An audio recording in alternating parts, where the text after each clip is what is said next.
Hey guys, welcome to another Reaper blog tutorial. Today we're checking out Cherry Audio's Surrealistic MG-1.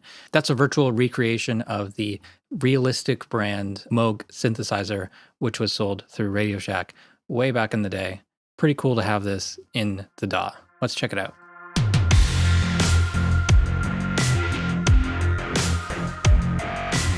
So here is the Surrealistic MG-1 Plus.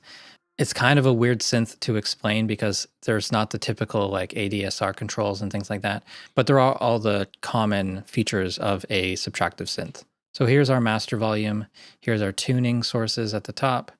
And we've got modulation in this yellow section. We've got our oscillator controls here. Contour is basically our attack, decay, sustain, release sort of thing. There's a filter section, a mixer, and there's also this green poly, which is just another source. So if we go over to the mixer, there are two sort of oscillator sources, a noise source, a bell tone source, and a poly source. So technically 5 sources that we can blend with any volume. Let's do tone 1.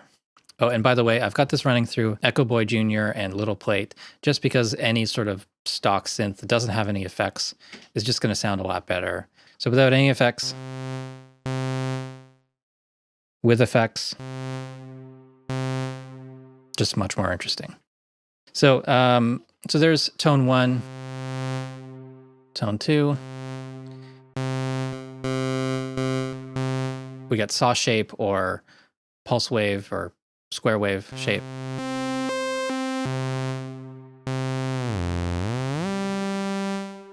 And to reset, we've got a alt click option. We've got noise source, bell tone, and poly.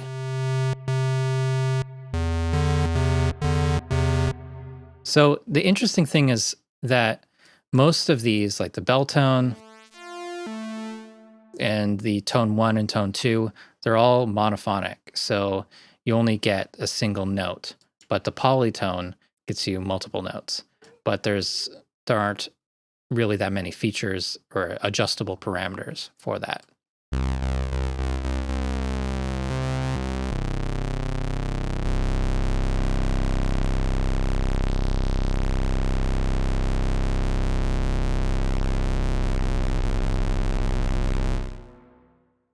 So we can kind of make a pretty cool bassy sound right away. Let's move on to the filter. So we've got filter frequency here.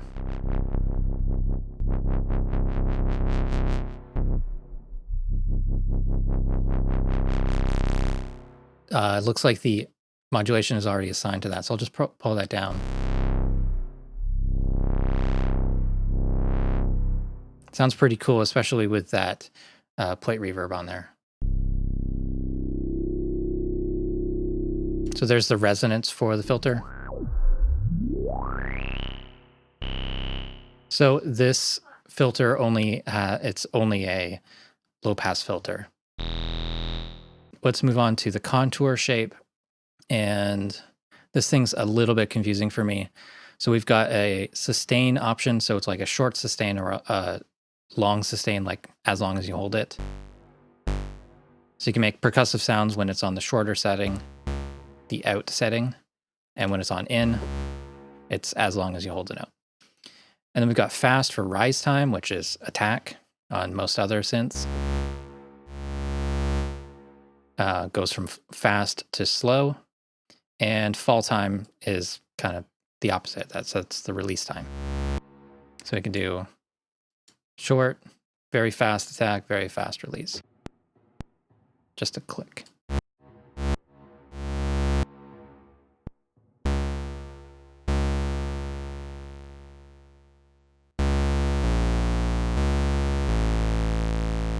And we can have the filter controlled by the contour.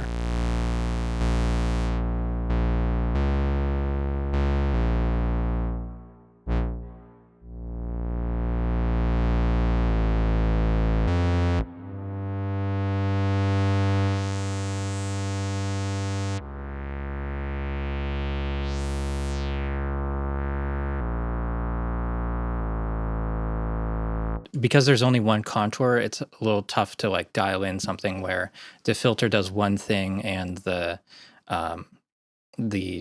synth tone does another thing, or the actual oscillators are doing one curve while the filter is doing another curve. But still, you can make some cool sounds here. Now let's move on to the modulation section.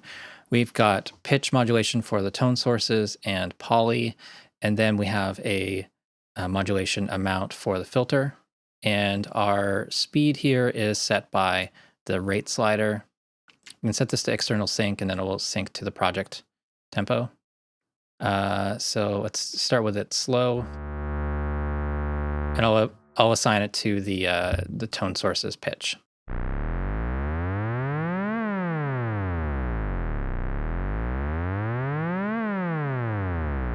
And to the filter.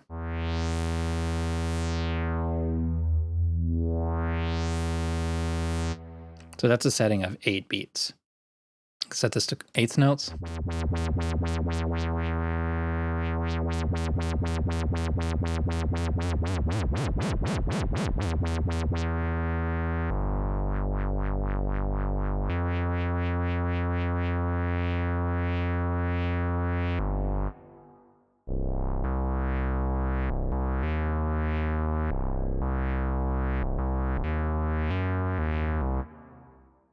Over on the left, we've got these note priority options. We've got last, high, and low. I'm going to play a low note and then a high note after. So it re-triggers the lowest note that I'm holding. If I switch that and start with low and go high, the high note doesn't trigger, but I could, if I play that in the opposite direction, holding a high note, going to a low note,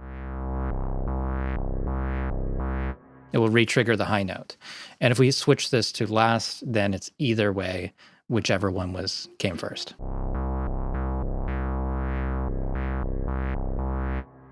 There's also this interesting keyboard glide, which is basically portamento.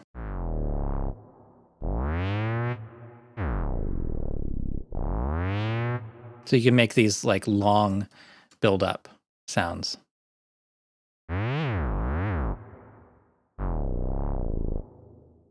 You just play a high note and then a low note.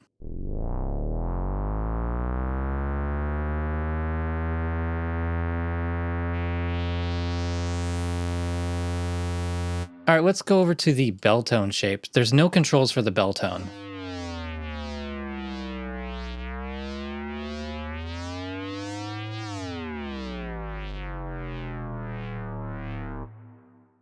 And so yeah, that keyboard glide is pretty fun, but maybe not so musical, but for sound effects, it's pretty cool.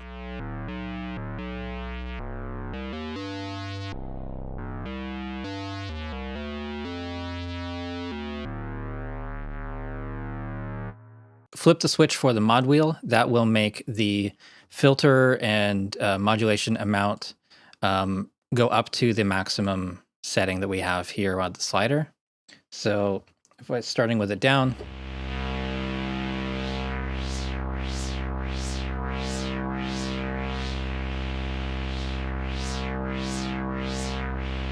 so we're changing the modulation depth up to the amount on the slider.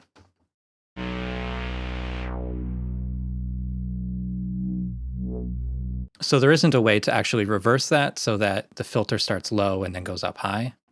Some other newer synths have that, but yeah, I think it's a pretty cool synth. There's lots of presets to check out. Lots of cool stuff in the sound effects section, in the bass section. It's a really quirky sort of oddball synth. And if you're used to like mini Moog style programming of synths, it's a little bit different than that, but also, you know, it's kind of similar eras where there's no standardization for the way things are named. Yeah, I got to say, it's pretty cool sounding.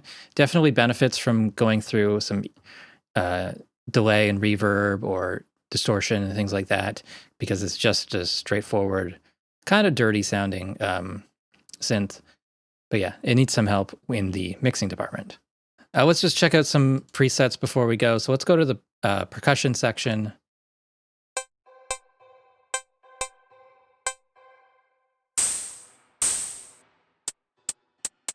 So very sort of like late 70s kind of synth sounds. synth percussion sounds. Mute the effects. Honestly, that's a pretty decent kick. Lovely laser toms. Put the effects back on. That's cool. Let's go to sound effects and bizarre signals. So this one's using the random shape for the modulation. And if we switch this to also use the mod wheel,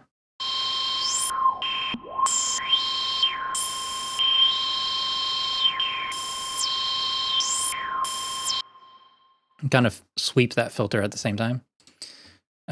Chopper. So there's a very fast LFO applied to the filter, and the noise shape, all the actual oscillators are turned down. So it's really just like the oscillator, or it's just the filter acting on the noise source. And so let's turn up the peak emphasis.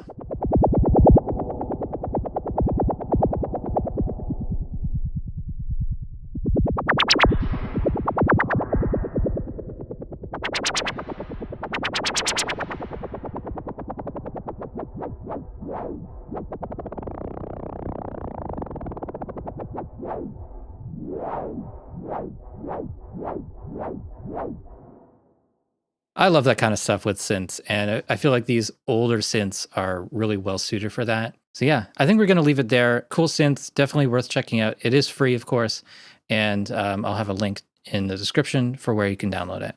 Thank you so much for watching. Please subscribe to the channel if you haven't already. Follow me on Facebook and Twitter. Support the Reaper blog through Patreon, and visit reaperblog.net for a lot more tutorials.